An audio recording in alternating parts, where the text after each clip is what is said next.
Good day, ladies and gentlemen. Welcome to Module 1, What Makes Interns Successful. I've watched a lot of interns over the year. They grow as they begin an internship to when they end it.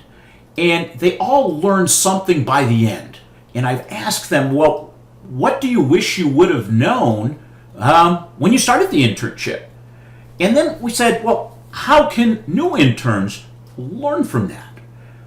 And I think we start with the assumption that everybody wants to be successful, but we don't always know where to go to be successful or what to do. So we sort of sometimes need a roadmap. I think one of the roadmaps that can be very useful is to learn from others. What have they done to be successful? And try to incorporate those behaviors into what we do. Winston Churchill said, "Those who fail to learn from history are doomed to repeat it." So when I thought back about what students wish they would have known and look at you now, maybe there's some things that you can learn from that and not have to repeat the same things. So what I've done, instead of me talking, I thought I'd give you a sense of what successful interns have done. There are three videos that give you insight. I want you to watch the videos and then discuss the questions at the end in the discussion forum for Module 1. If you have any questions, please let me know.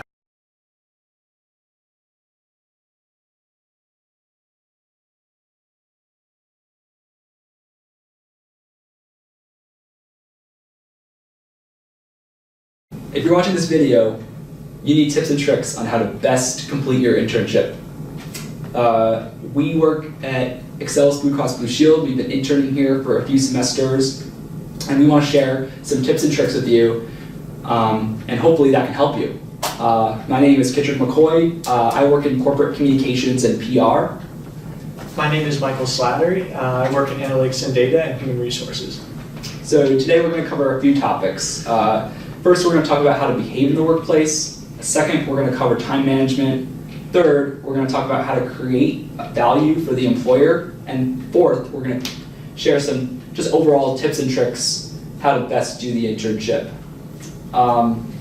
So let's start with the first one. So, Michael, how do you think, what's the best way to behave in the workplace? How do you conduct yourself? What's the best way to do that? Yeah, so for me, in my experience at Excel, it's about having clear communication.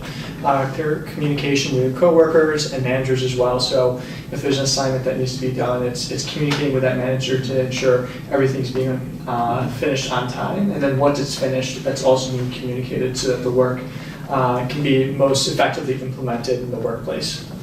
I would agree with that and add on to say that, when you're in the workplace, your coworkers are not your friends. Everybody is here to complete the job in the best way possible. So really putting yourself out there and saying, how can I help you, to each of your coworkers is so important. Every day you want to come to work and you want to ask your coworkers, how can I help you? How can I improve? Is what I'm doing okay? That is a great way to really set yourself apart over the other people in the organization. So let's move on to the next topic, so time management.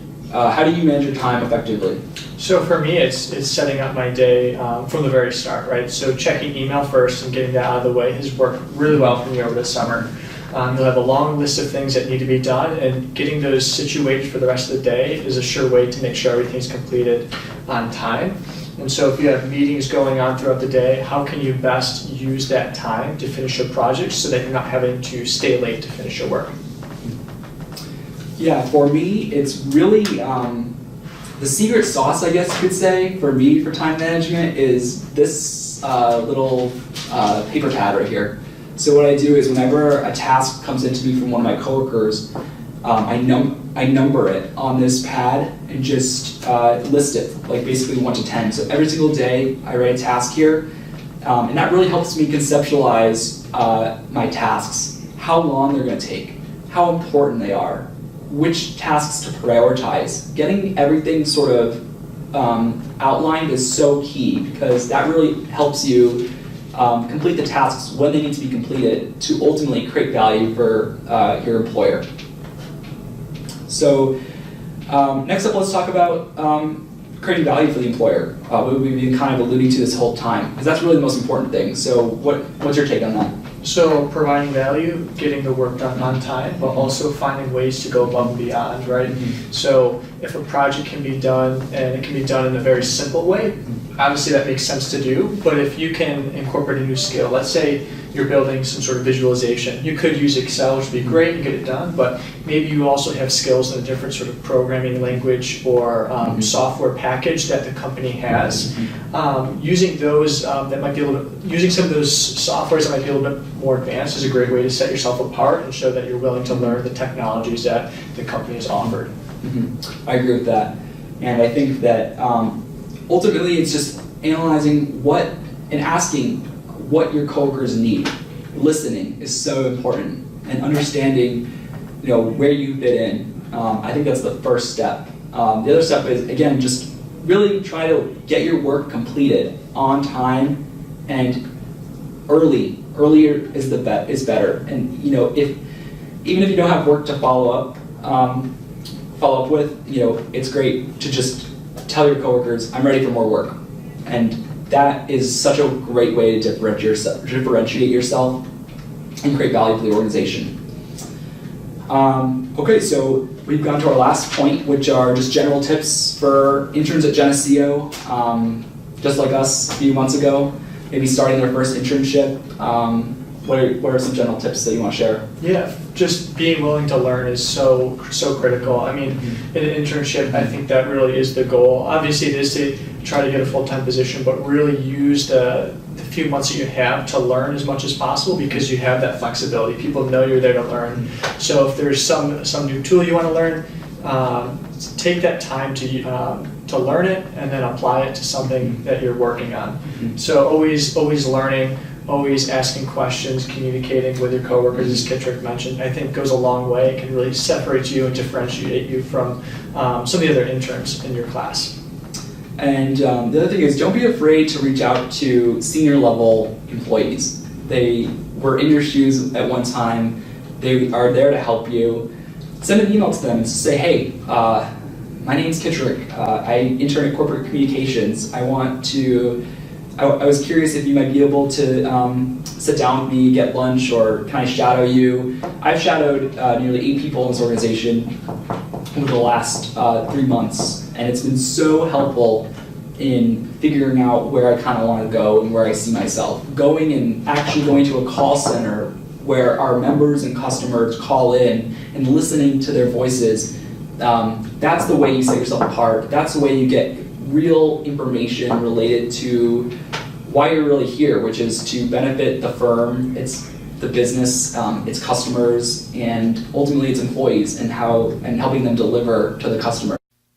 Hi, Professor Boyd. We're the Adopt a Business interns, and we're just going to give you a brief video, pretty much detailing the life of the Adopt a Business intern, as well as 4 of the main key takeaways that we got during the semester.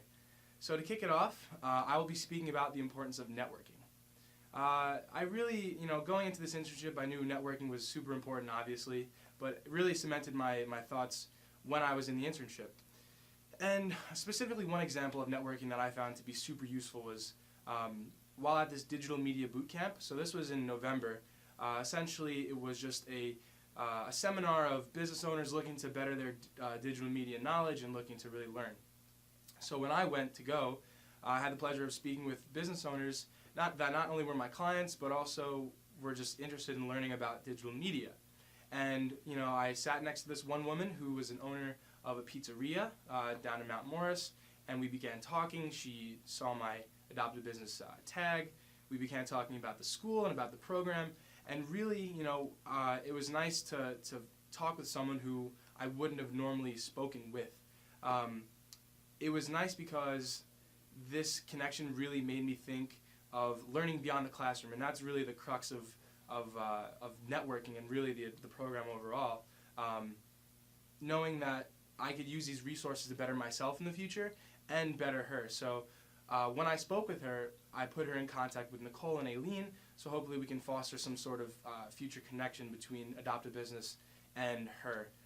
And just really going forward, I know networking will always be an important aspect of my personal and academic career, really. Whether I'm in a job opportunity or in an academic setting or really any personal setting, I'm going to take that opportunity to network and just really talk with people and get to know them, because at the end of the day, you don't know where that connection will lead you. So networking is really just important, and we're looking to just capitalize on that, because you never know where it'll take you. So that's definitely one huge takeaway of networking. And another thing about networking was that I used that to be more confident about myself, to be more confident about my surroundings. And in doing so, I can leverage that mindset and apply it to pretty much anything that I do in my life. So I'm very happy that networking was the focal point of this internship. Alright, so one key takeaway that I really took from this internship was learning how to properly conduct and present research effectively in professional settings. So when working with small businesses, it's really important to take into consideration their needs, their opportunities, and also their hesitations when it comes to us making recommendations for them. So one example I really wanted to focus on was working with the Arc of Livingston, Wyoming, and specifically their local business, Finders Keepers, which is a thrift store in Mount Morris. So their business had two goals that they really wanted to accomplish, and that was raising awareness about their social mission, as well as increasing actual sales in the business. So Jake and I were partnered with them on a team, and we were kind of given the task of processing their information, analyzing their situation, and thinking about what can we really do to solve these problems. So as Adopt a Business interns, we kind of tapped into our marketing knowledge and knew that Google My Business would be a really good platform for them to address these solutions. But we knew that we wanted to research that platform a little bit more to determine how to best help them. So one of the important things in diving into that was not only researching the platform, determining, okay, we need to get them Google verified and also get them a Google website, but it was really organizing that research both in writing and then also determining how we're going to be able to communicate and present that information to them verbally in a way that was clear, informational, and also convincing to know why is this worth their time. So with that being said, one of the key takeaways with that was that we learned collectively how to use a platform such as Google My Business, and also we learned how to really analyze and process information in a business setting, conduct that research and communicate it to them, and also analyze it at the end. So moving forward, one of the things we wanted to focus on that week in the future was learning how to analyze and really reflect on how we took that research, how we did it, and what was successful, what questions they have, and how they're really doing with actually implementing that themselves. So working with those business owners to determine how to teach them and convince them what the best ways are for them to move forward was beneficial to both them and us as a result. Hi there.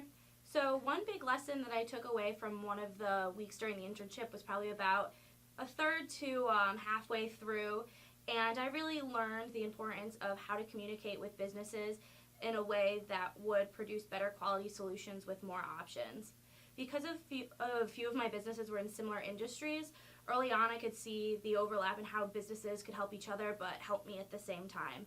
Clients like Mike from Silverlocken and Janine from Redmond House both have extensive backgrounds in fields that I did not have any knowledge in prior to joining Adopt a Business. Mike is an international businessman who's been in the industry for about 25 years overseas, and the level of professionalism that he carries and his style of thinking has been a really good opportunity for me to improve my communication skills and learn from someone of that prestige and that background. On the other hand, Janine has been a graphic designer and a professor in that field for many years, which is also a field that I have never been exposed to, and it has been really helpful working with her to better understand how visuals should look, what's appealing to people, and other creative tools that I wouldn't have been easily able to learn on my own. Not only are these two able to help me grow my professional skills, but I also have the opportunity to be a liaison between the two of them to help better their businesses. So Janine has been around for many years with her Redmond House, but Mike is just starting off his business with the glamping. And Janine's experience with trial and error of ideas and different marketing tools has really helped Jake and I, who work with Mike, bring content to strategies to bring in customers with methods that have worked in other places in the area. Mike is on Silver Lake and Janine is in Dansville, so they're not that far apart, so there's similar demographics in which come to the area.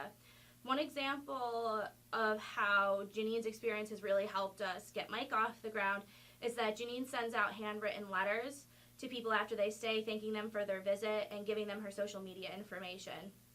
This was a personal touch that Janine's customers really enjoyed, and since one of Mike's objectives is to book families that return every year, we hoped that this idea would better connect with him, with his customers, to encourage them to visit again in the future.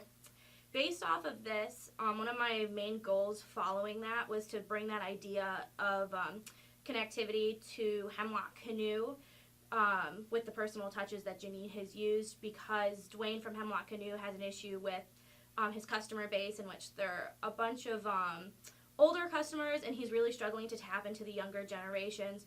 So we thought this mindset of how do you attract people that you wish hadn't attracted before would be a really good skill to work on leveraging from what we started with Janine and Mike, so that way he can build a relationship with a younger audience and continue his business for years to come.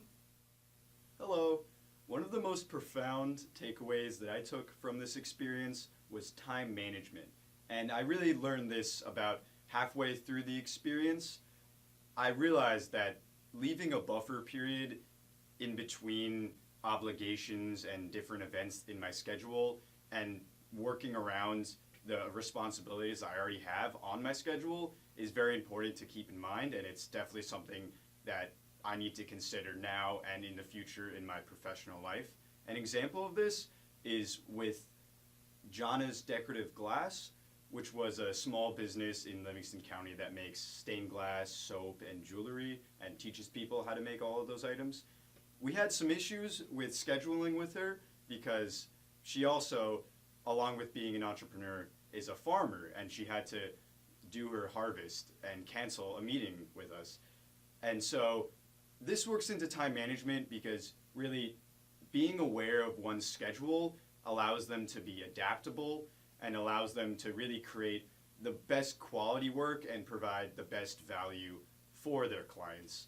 This is something that I would like to keep in mind throughout my professional career, and really just always be working on improving the timeliness of my work and improving my overall organization of my work. Again, that will increase the value that I can give to the organization that I work for, which is a big goal of mine.